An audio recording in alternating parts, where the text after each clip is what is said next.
Good afternoon, online folks. Hope things are well in your world. I thought I'd give you a brief rundown on what we looked over in the campus classroom this past Monday in the Admin 30 through 13 class. We talked about two things. We talked about decision making, which is one of the elements under leadership. And then we also talked about some leadership skills. I've posted both sets of PowerPoints for you on Blackboard. And with decision making, it's something that is comfortable for some people. It is uncomfortable for those people who are, by and large, indecisive personality-wise. Not that it's going to stop you from being all that God intends you to be and leading church ministries and things like that, but part of what we do in that leadership role is to make decisions.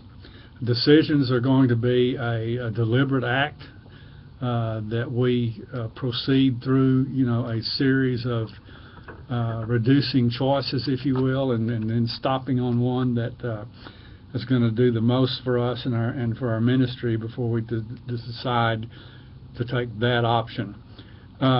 Compromise is okay in decision making, and what I mean by that is that you may have to compromise in order to come to an adequate solution to a problem, but remember, we're not compromising our ministry objectives.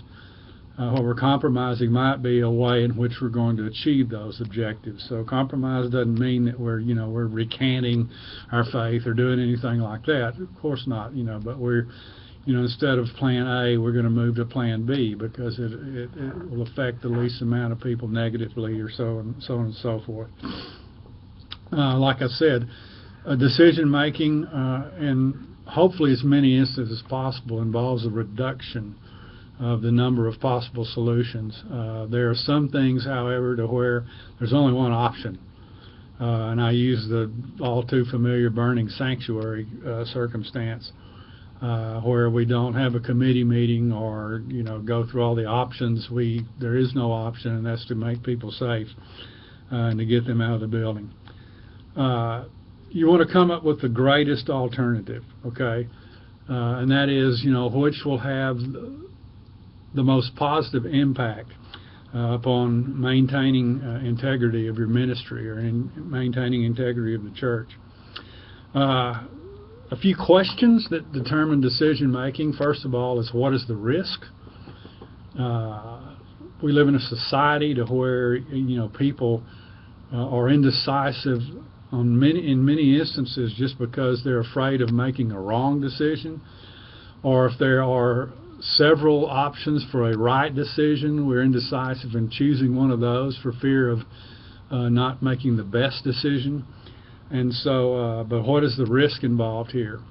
And I've given you an example of what some of those risks might be. Secondly, is the decision appropriate? And what this means is it suitable for ministry? Is it suitable for the church? And the image that we cast in the community and in the world. Will this decision, tarnish that in any way? Or will it, and I know in society you may take a significant positive biblical stand on something to where society says that's wrong, that's not good. But anyway, we do that anyway. It's not talking about that kind of thing. And finally, will the decision being effectively in accomplishing something else, and accomplishing what it intends to accomplish. And I know in my own past years of ministry, it's like a lot of times, especially in a particular area of your field of ministry, whatever that might be. If you're a pastor, of course, you're going to be a chief decision maker, and it's going to come at you from all sides, from alpha to omega within the church organization. If you are an age group minister or something like that, then most of those questions, that if you're a youth minister that stems from parents of teenagers and so on and forth, you're going to get those where you have to decide, or you're deciding about where to go to summer camp, or decide who's going to be a host home for DNAM, various things like that. You're going to make those decisions, and just by and large, being a leader in ministry involves being a decision maker. You know, whether we enjoy that kind of thing or whether or not we enjoy it. Second thing that we talked about on Monday was leadership skills, and when I use the word skills, you'll recall this implies that these things can be taught.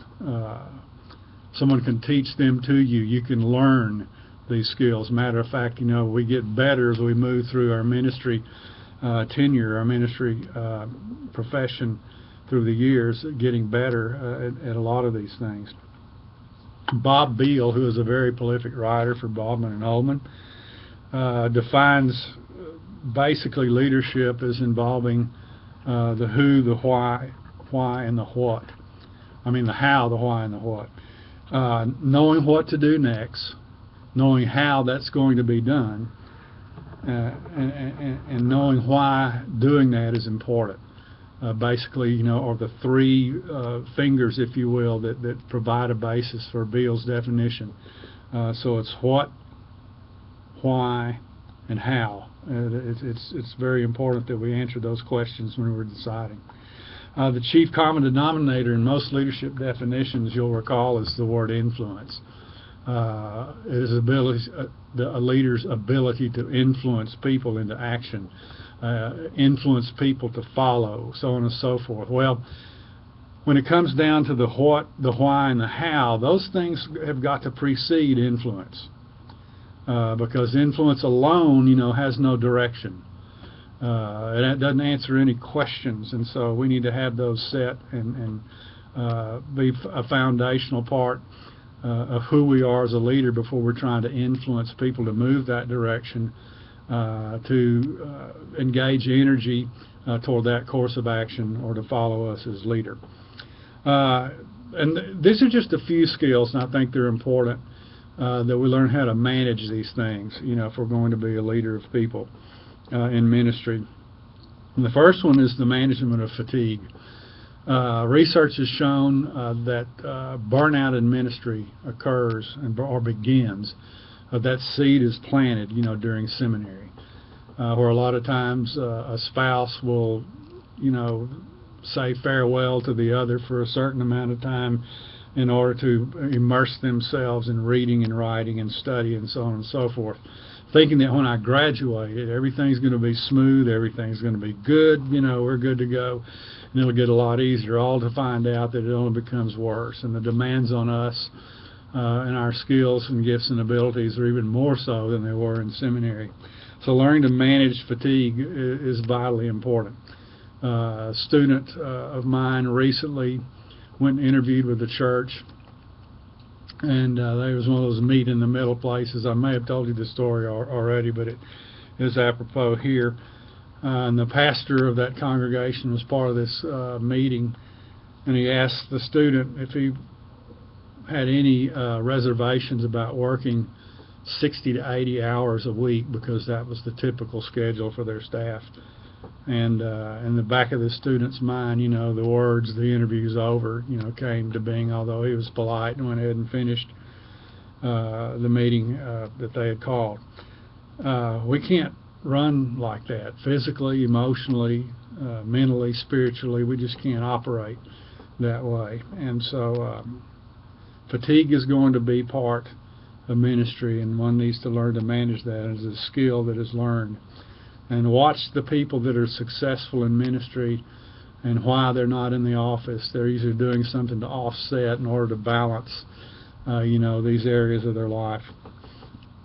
Attractiveness is another skill, and this doesn't mean, you know, what you see in the mirror in the morning or anything of that nature. What it means is that kind of what is it about your inner self, your outer self, that attracts others to you? In other words, you're a leader, you know, what is it about followers that attract themselves to you? It's comprised of inner self, outer self, and like I said, your dreams or your visions for ministry, and your ability to relate those, you know, into the lives of other people. There'll be more detailed descriptions of what I'm telling you on the PowerPoints. I'm just kind of giving you a basic beginning point here. Risk-taking is another skill that needs to be managed for us as leaders. And a good quote comes along that says, until you know the worst that could happen, this involves decision making, by the way, until you know the worst thing that could happen and the best thing that could happen as a result of your decisions, then your equation's incomplete. And so you need to be able to see the big picture, be able to lock in, you know, if I do this, here's what's going to happen. If I do this, here's what's going to happen, so on and so forth. But taking risk is part of being a leader. And a lot of times what makes it risky is really a certainty in our life, because what's unclear to us is the faith element that's involved in decisions that we're going to make. And we need to have the faith that, you know, God is going to use, you know, our decisions to bring glory and honor to Himself, rather than it being, you know, something about us or anything of that nature. Last but not least, you know, and this is a long one, and I'll let you, you know, study the slides and figure out all the small print. It's just a general balance in our lives. It must be managed. And it's difficult to do. It really is. A servant's heart, you know, makes it hard for us to say no to things. But through experience in ministry and years of doing that, you know, it becomes easier to do. I once, well, he's still my friend, but he once served on a very large church staff, and on the side he did these things like he played guitar and sang and was good behind a microphone and stuff, and he went around and did banquets and different things like that on the side. But he was also a full-time staff member at this large church, and he had got in from an engagement, you know, late one night, and he went in and was saying goodnight to his little boy, who was asleep, didn't wake up, and he noticed this calendar on the side of the bed, on the bedside table of the child, and had X's, kind of like he was counting down the days until school was out or something like that, on the calendar. And the next morning at breakfast, you know, my friend asked his son, he said, well, tell me about that calendar with the X's on it beside your bedside. What's going on there? You know, what's coming up? And he said, oh, Dad, nothing's coming up. If there's an X there, that means I didn't see you on that day. And he, you know, it just really, really, you know, shook him to the core, you know, and he immediately changed, you know, kind of the way he was living his own life, not even knowing, you know, the neglect in his own child's life. So there's family, your marriage, you know, your finances, your personal growth area, professional growth area, your physical health. What do you do, you know, to enhance that and stay fit?